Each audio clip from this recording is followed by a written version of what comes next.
Welcome to Burlap Teachers. Enjoy the video. In this video, I will show you how to change the battery on your Chevy Impala key fob. First, gather your tools. You'll need a small flathead screwdriver and a new CR 2032 coin cell battery. Make sure you have a clean, well-lit area to work in. This simple task is quick and easy, typically taking less than 5 minutes.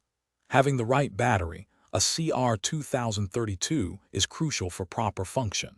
Let's get started with the first step. Now let's open the key fob. Look for a small slot, usually on the side or bottom edge of the casing. Take your small flathead screwdriver and gently insert its tip into this slot. Apply a slight twisting motion or gentle leverage to carefully pry the two halves of the key fob apart.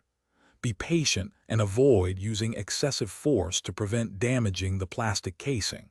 It should separate with a soft click. With the key fob open, you'll see the old battery. Take a moment to observe its orientation, noting which side is facing up.